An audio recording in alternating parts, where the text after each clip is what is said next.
Something very strange happened today, Kevin. My wife, Trudy, whom I have been married to for 18 years, said to me as we were having dinner. What was it, Mom? Our 13-year-old daughter, Cassie, asked, not letting me answer. I stopped eating and sat down, looking at Trudy with a look of concerned interest on my face. Today at lunch, when we were leaving the restaurant, a young man took a picture of me, Trudy told us. Really? I don't think you can blame him.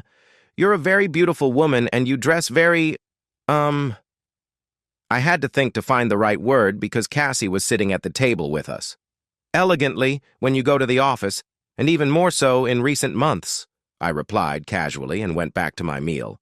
Well, I like to look good at the office, but don't you think it's strange that he just took a picture of me on the street? Not really, Trudy. Think about it. This guy is probably a paparazzi or something, and he thought, wow, a beautiful woman like you, walking around in the middle of the day dressed like that. Well, that means you must be a celebrity or something, I suggested. Oh, don't be silly. Trudy, you have an almost perfect figure for a woman your age. You're always impeccably dressed and made up. Of course, people are going to think you're someone special. We think so, don't we, Cassie? Of course, Mom. You're the most beautiful mother in our school. All my friends envy me for having such a beautiful mother, Cassie chimed in.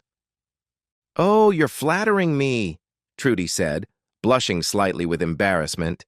Nonsense, Trudy. You're a very attractive woman. I'm sure all the men in your office are flirting with you all day long, especially that old man, John Ryan. John Ryan, why did you single him out?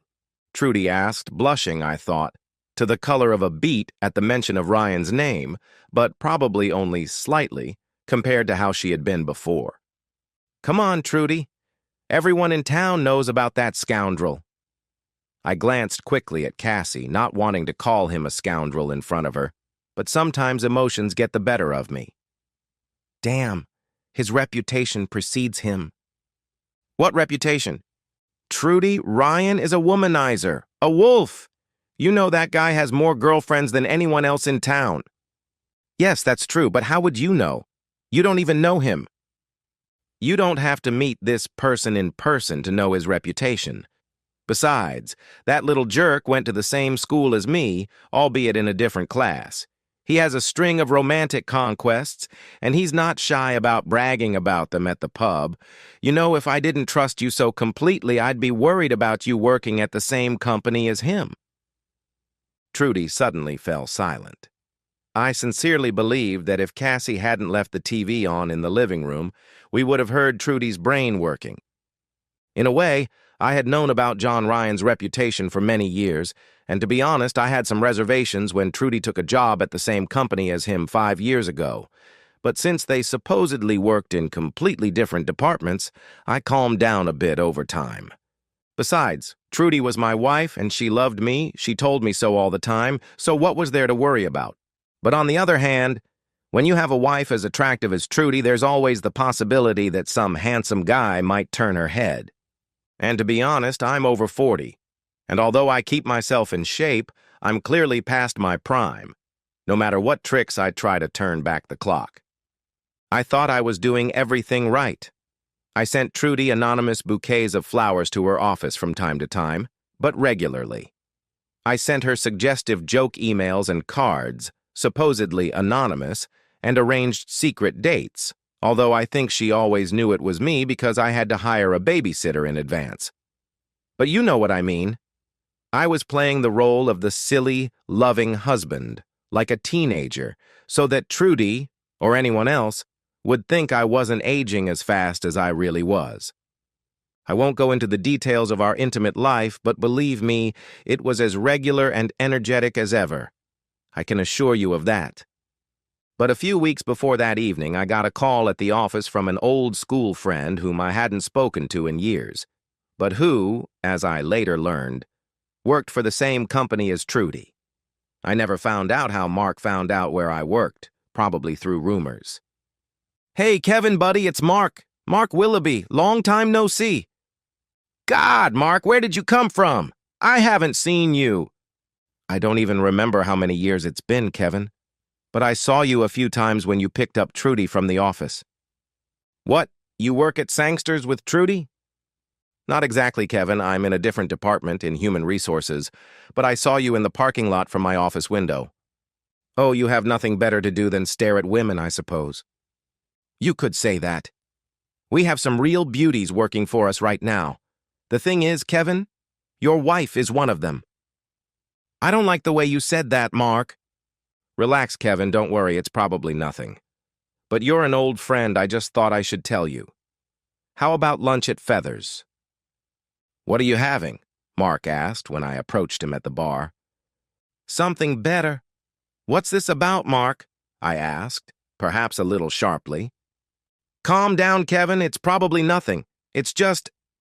Damn it, listen, if I don't tell you, I'll never forgive myself. Let's find a quiet place in the garden where no one can hear us, Mark said, looking around as if he expected someone to be watching us. Stepping out into the sunlight, I followed Mark to a table away from everyone else. Listen, Kevin, as far as I know, she could tell that bastard to go to hell, but I've been watching that asshole for years and I know how he works. What's more, he's very good at what he does. Mark, who the hell are you talking about and what does he do? John Ryan, have you ever dealt with that bastard? Yes, of course. Randy Ryan from school. Yes, that bastard. He's married now and works in our sales department. Yes, I know, but what does he have to do with Trudy? I asked suspiciously. Wait, Kevin, maybe it's nothing, I'm just guessing. Listen, Ryan always thought he was a big shot, you remember? I remember more than I'd like to, Mark. I was a little wary of Trudy working at the same company as him. But I found out he's in sales and Trudy's in purchasing. From what I've heard, they don't even cross paths. You're absolutely right, buddy. They're completely different departments, and there's a pretty strong rivalry between them. But I've seen and heard different things in HR. I've been keeping an eye on Ryan because that little bastard stole my girlfriend once when we were in college, and I haven't been able to stand him since. Anyway, after he got married, he calmed down for a few years, as far as I know, and behaved himself, if you know what I mean. He always made a lot of promises to girls, but I don't know if he ever crossed the line with anyone. At least I can't prove it. And then, 4 or 5 years ago, I noticed he was spending a lot of time in the advertising department. And then he started having lunch with the girls from that department. You know how it is with girls. They get together to go shopping, to a cafe or to a pub. And suddenly John Ryan joins them. It took me a long time to realize that whenever Ryan left with them, there was always one particular woman in the group. It didn't matter where they went. Half the time I didn't even know where they were going. I just saw them leave and come back. But one thing I was sure of. Ryan was always with the group that included that particular woman. Not that I saw anything wrong with that. And what does that prove? Absolutely nothing. And that's my problem. Or as HR manager, I could have done something about it. I would have gladly fired Ryan just for the fun of it. But a few months later, when I was reviewing employee attendance reports, completely by accident, of course, Mark winked at me. I discovered that, by some incredible coincidence, Ryan and this woman have the same days off for dentist appointments, doctor appointments, etc. That's a bit far-fetched, isn't it? Who was this woman? No one you know, Kevin, and she no longer works for the company. She left shortly after the divorce. What's more, these coincidences happened once or twice a month until she left the company. And you think… I don't think anything, Kevin, because I can't prove anything. This woman's father never sued the company or even filed a complaint. I'm just assessing the likelihood. The thing is, about 6 months after this woman left, I noticed that John Ryan suddenly started visiting the customer service department. You know, the office where the girls answer the phones. And yes, he soon started going out to lunch with some of those girls. It took me a little longer to figure out which one he was going on second dates with, because they're a very close-knit group. Anyway, when this woman started going to the doctor after work, I sent out a memo to everyone saying that HR was conducting a survey and asking all employees to provide full details of any doctor visits requiring time off. I presented it as some kind of government statistics questionnaire or something like that. Anyway, they seemed to believe it, and both stopped going to the doctor. But they must have continued doing it somewhere outside of work, because I'm pretty sure it went on for about a year until the woman in question went on maternity leave. Anyway, Ryan returned to the advertising department. Do you think he got that woman pregnant? I have no idea, Kevin. Anyway, she's still with her husband. She didn't come back to the company. She's working somewhere in the sticks now, but that doesn't mean Ryan isn't sleeping with her on the sly. Anyway, I'm sure he hooked up with some other bimbo from the advertising department and slept with her for about a year and a half until she got into an accident. I don't know what happened, but she was badly beaten up. In the end, she left the company too, and I haven't heard anything about her except for a couple of inquiries about her from companies in Bristol. Looks like she moved.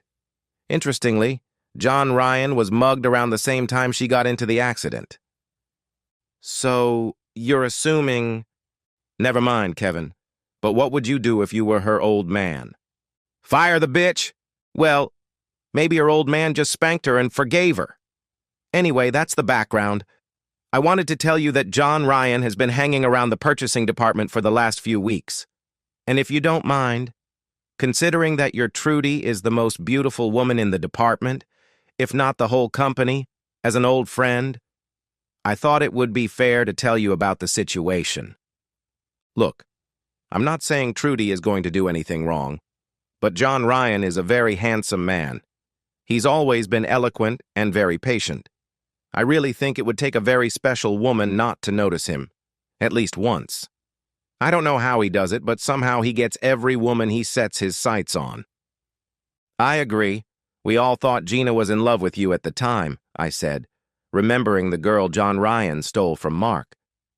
Yes, it just goes to show you never know what's going on in a woman's mind, even if you've known her for years. Or married her, as I understand it. I'm not implying anything, Kevin, just giving you the background so you can take all the necessary precautions. Thanks, Mark. I trust Trudy with my life, but only a fool looks back. If I notice anything more specific, Kevin, I'll let you know. And by the way, I really hope I'm wrong. But if I'm right, do me a favor and file a formal complaint with the company. Then I'll be happy to fire that bastard and make sure his wife finds out why. It wasn't that I didn't trust Trudy, but I thought it would be wise to take some precautions. After much deliberation, I chose the method that so troubles celebrities these days, the threat of public exposure. An old friend of mine teaches photography at a local technical college. I spoke to him in private, and he assigned some of his best students to take a few candid shots of two specific individuals. Well, those paparazzi scoundrels have to learn their craft somewhere. These weren't supposed to be revealing photos or anything like that, just candid shots of two people going about their normal business, preferably in close proximity to each other. The kind of photos that paparazzi constantly take of the rich and famous. What's more, the students were visible during the shoot, but they swore to keep it a secret why they were doing it. Yes, I had to offer a hefty sum as a prize for the best photos, but I decided it was a small price to pay. When I started to implement my plan, I naturally wondered if it would work. But I decided that if John Ryan was trying to get my Trudy into bed, they'd both have to be crazy to actually commit adultery when they didn't know when the next little brat would jump out of nowhere and take a photo of them looking unattractive. Are you smiling because you like something? This young man appeared out of nowhere and took a picture of me. I felt like I was being followed, Trudy finally said. Oh, don't be so paranoid, Trudy. He's probably just a student taking pictures of the city. They're always here, haven't you noticed? I replied. Yes, I have, but this guy took my picture on purpose. And, as I've told you many times, who can blame him? You're the most beautiful woman in town. What did you expect from him? You think he took my picture just because of my looks. Why else, Trudy? Unless you were doing something illegal and he was a private investigator gathering evidence for your boyfriend's wife. I laughed loudly, as if it were a joke. But I wouldn't. Trudy, I'm joking. I would never say you were capable of that. I lied. I'm sure the guy was just a student who was struck by your natural beauty. Don't worry about it. I wouldn't say Trudy looked convinced, but she didn't bring it up again after that. This time it was a girl.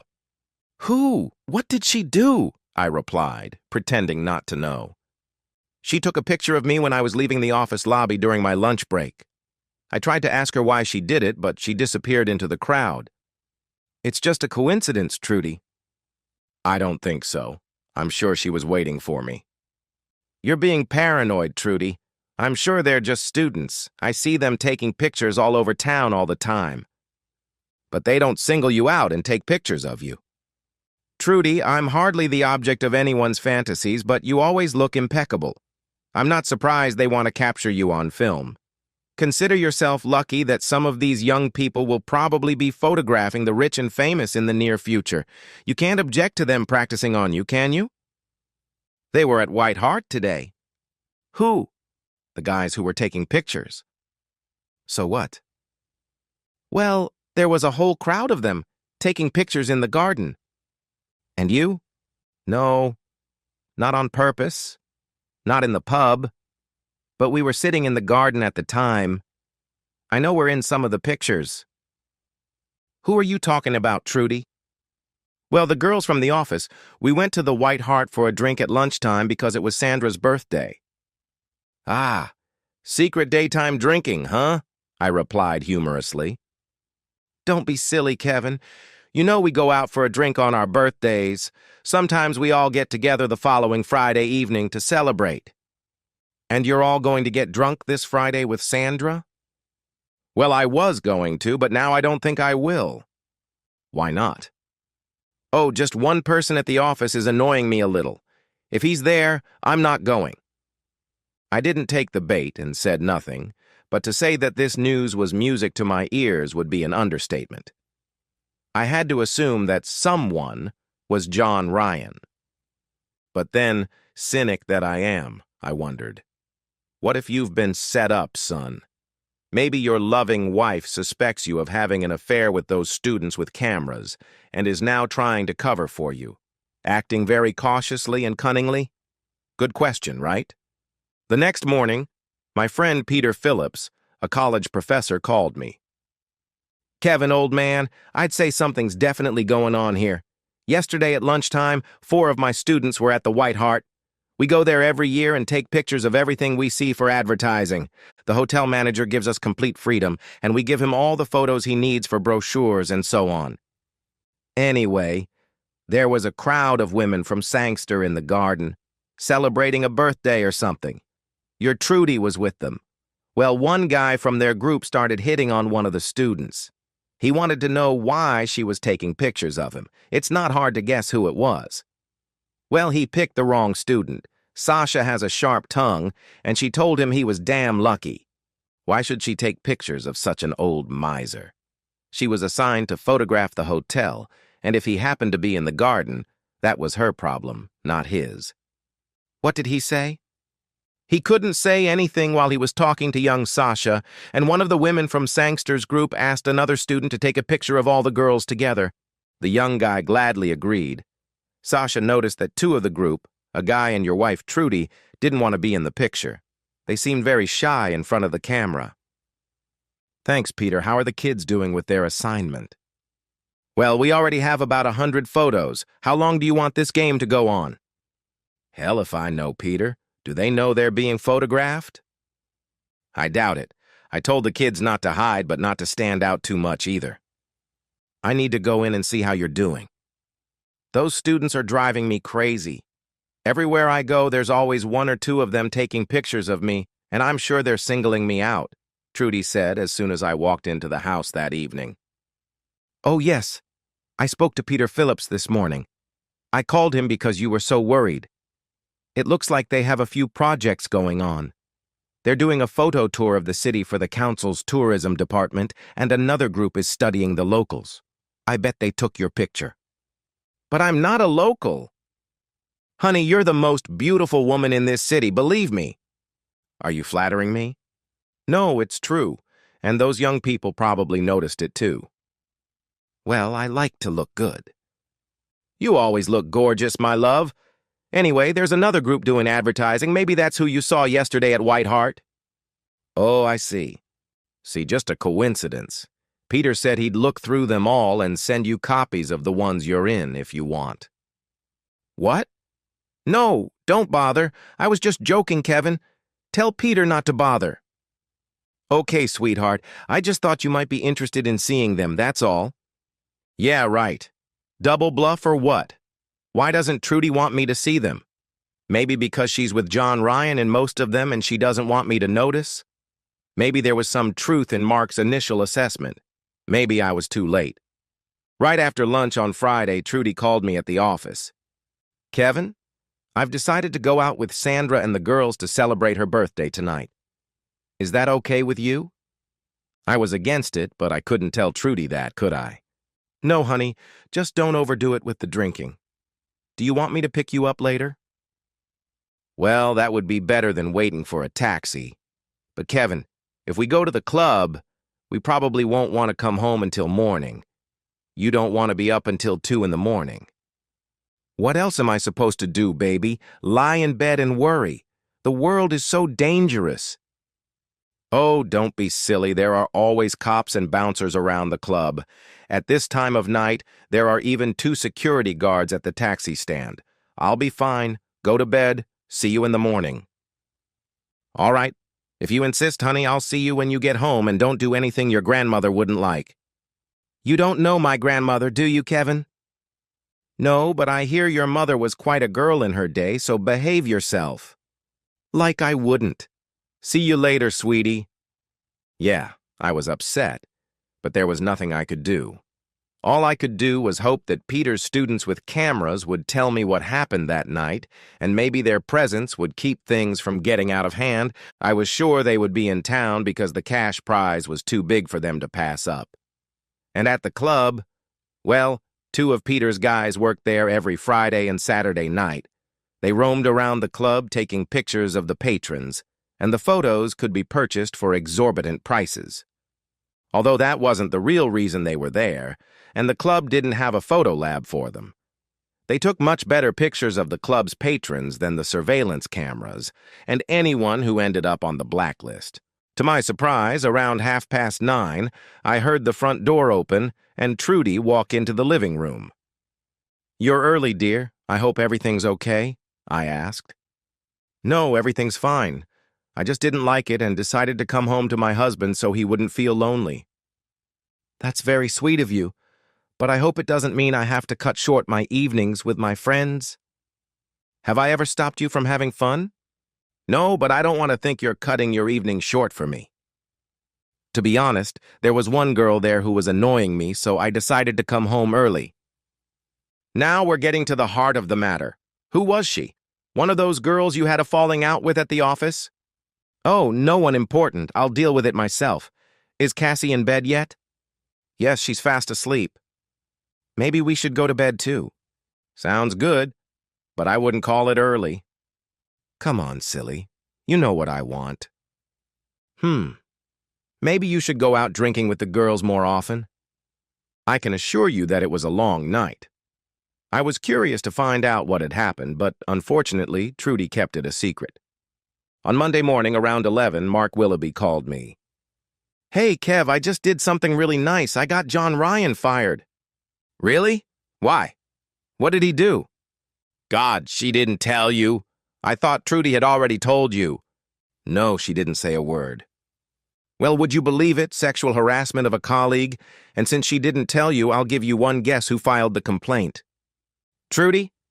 Yes, she set him up nicely, gathered evidence, several witnesses, and everything else. He won't get away with this. That's strange. I wonder why she didn't tell me about it. She didn't? No.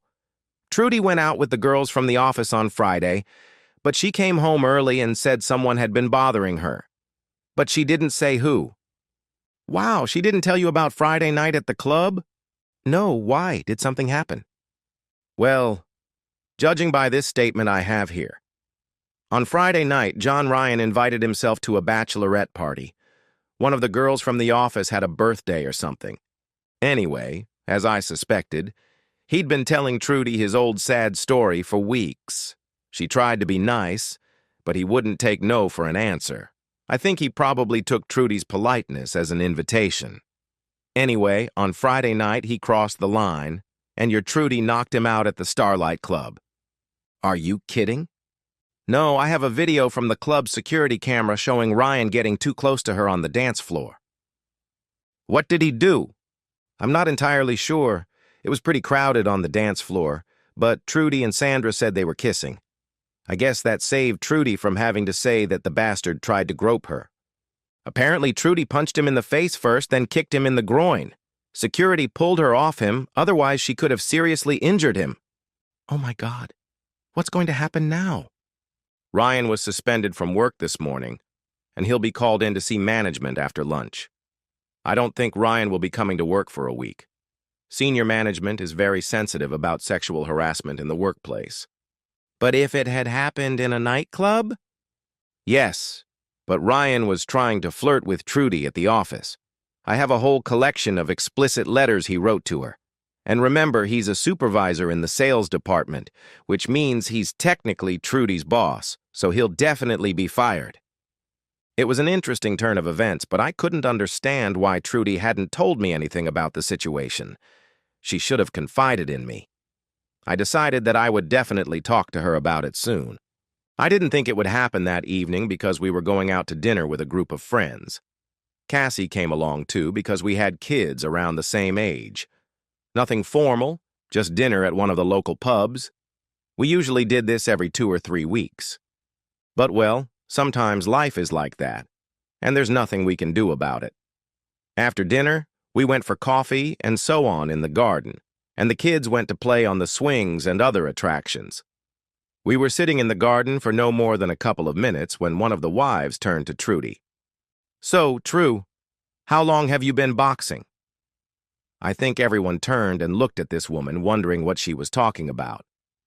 Oh, I heard at the office today that True knocked out some guy at the Starlight Bar on Friday night. Rumor has it with one punch. Come on, True, tell us what happened. This question was followed by a pause that seemed significant to me. True opened and closed her mouth as if she wanted to say something, but she looked at everyone except me, as if asking someone else to answer for her. Well, Kevin, how did yesterday's round go? Did you get as wet as we did? One of the guys suddenly asked me, awkwardly trying to change the subject. It was his wife's question, and she suddenly looked as embarrassed as Trudy. I can't help myself. I'm a gentleman by nature, so since Trudy clearly didn't want to answer, I struck up a conversation with the guy about yesterday's downpour on the golf course. He played on a different course, but on Sundays we usually started playing at about the same time. The short drive home from the pub was completely silent. Cassie quickly picked up on the tension hanging in the car like a knife, so she also remained silent and, as soon as we entered the house, immediately disappeared into her room. Well? I asked as soon as we were alone. Well? Trudy replied cautiously. Trudy, what the hell is going on? I knew something was wrong when you came home early last Friday. First you didn't want to go out, then you decided to go, and then you came back without even stopping by the club. Now Gloria says you hit some guy at the club. Please explain. Trudy went into the kitchen and sat down at the table. I took that as an invitation to sit across from her. Kevin, I did some incredibly naive things, and now they've come back to haunt me, she finally said, staring at the table for a long time. God, what is she going to confess? I asked myself. Damn, after everything I've said in the past about unfaithful partners, now I'm going to have to live up to my words? Thoughts raced through my head. You know, it's amazing how quickly the brain can work through all kinds of scenarios. I imagined Trudy and I getting divorced and me taking a very unhappy Cassie away to another place. Then the picture quickly changed, and I was at home with Cassie and Trudy, and some handsome guy was taking my Trudy away to another place. What's more, Cassie even seemed happy to see this guy. To be honest, even after my suspicions, I was terrified and didn't want to hear what Trudy had to say. Her words could mean that the comfortable, happy life I had grown so accustomed to could be destroyed. About a year ago, I started receiving very flattering letters at work. Suddenly, I realized that Trudy had started talking again. There was nothing new in them. You told me yourself that I'm beautiful. And to be honest, a lot of guys send me slightly suggestive letters and notes. It's just a little entertainment to help break up the monotony of work. However, these letters were a little different from the joke letters from guys or from you. First of all, I had no idea who they were from. The address was on Hotmail, so they could have been from anyone, even you. You know, for a while I really thought they were from you because they were so, I don't know, affectionate. Anyway, like a complete idiot, I replied to one of them asking who he was. But he didn't reply. He just sent a few more letters complimenting my appearance and what I was wearing that day. I just replied briefly, thanking him for the compliments, and then I thought they were from you. He used the same language you use when you compliment me. I never wrote you letters under a fake name, Trudy. What name did he use? Your biggest fan in the world. God, that's a long phrase. The same phrase you used in that big Valentine's Day card you sent to my office last year when you were away. Remember with the roses? Oh, damn, yes. It seems like my secret admirer saw that card somewhere in the office, but the thing is, almost everyone knew about it. The girls were shocked by such extravagance. In the end, I realized it wasn't you having fun, but then I got it into my head that I would find him. So I kept responding to his letters, thinking that eventually he would slip up. Why didn't you tell me about these letters? Yeah, how could I? Hi, sweetie. I've been writing to this guy thinking it was you, but it turns out it wasn't, especially after what was written in some of the letters. I think it's only fair to admit to readers now that for many years, I had a habit of sending Trudy racy letters at work, especially when I was away on business. And I should probably add that by racy, I mean really racy, with detailed descriptions of what would happen when I got back. Enough. Oh, what was that? Please don't ask, just remember that I thought it was you having fun again. Oh, was it that bad? And everything else, until I realized it wasn't you. I swear I've been very chaste since then. I just wanted to find out who he was. Do you know now? Yes, on Friday night I practiced my left hook on him. I thought you said you hit him with an uppercut. Is there a difference? Listen, I just hit that bastard as hard as I could. Hey, wait. What do you know about Friday night? Mark Willoughby and I went to school together, Trudy. He called me this morning. Oh, so you know everything. No, I don't know what connection there is between those letters and what happened on Friday night, except that John Ryan is going to get fired because of you. Well, as I said, these letters have been coming for a year. Sometimes he wrote quite revealing things, but I tried not to pay attention when I realized it wasn't you sending them. I really wanted to find out who was writing them and how they knew so much about me and us. It was their knowledge of our personal moments, etc., that made me think it was you at first. But then I did something even more stupid. Oh no, what is Trudy going to confess now? I thought. To be honest, there were also some pretty explicit letters circulating in my office, and I would have been a complete hypocrite if I hadn't noticed the ones Trudy confessed to. I also understood her curiosity about who was sending them. I had been in a similar situation myself. But I knew that it was usually the she-wolves of the company who played such games. I really didn't draw any parallels between these letters when John Ryan started poking his nose into our office every other day. He told us a bunch of nonsense about the infamous feud between the sales and purchasing departments. He claimed he wanted to resolve the conflict. In fact, he did calm things down considerably. You know, the sales department always complained that we bought too much, but we girls couldn't do much about it. Almost everything depends on the negotiators. Anyway, he started coming in almost every day, and it took me a while to realize that he was spending quite a bit of time at my desk talking to me. One of the other girls noticed, and then everyone said that John, well, they said he was in love with me. I see. And what did you do? You didn't tell me about that. Kevin, I know it was a long time ago, but do you remember the last time I told you someone was trying to flirt with me? Come on, we were young and we hadn't been married that long. And we had to wander the streets of Benidorm at 11 o'clock at night looking for another hotel. Well, I didn't mean to hit him that hard. But he turned out to be the son of the hotel owner, right? So we got kicked out. Yeah, well, Trudy, but a man's gotta do what he's gotta do. Damn, who said that, John Wayne? I said, trying to smooth things over. I don't know, and I don't care, but I didn't want to see my husband in court and possibly lose my job just because John Ryan decided he had a chance. I knew I could handle him. Yeah, I figured as much from what happened on Friday night. I'll get back to that. That stupid ass gave away the secret on the dance floor and I just overreacted. What did he say?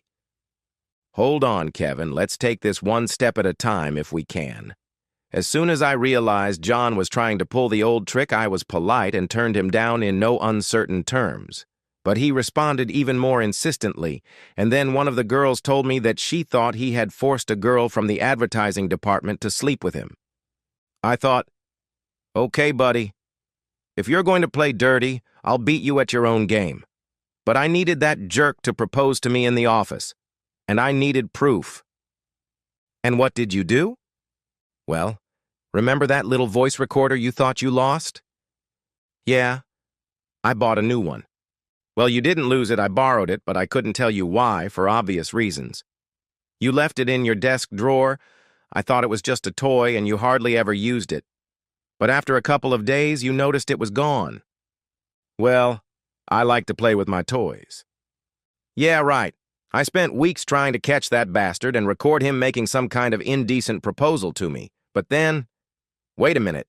You said Mark was an old friend of yours, and you sometimes play golf with Peter Phillips. Those damn students with cameras were all yours, weren't they?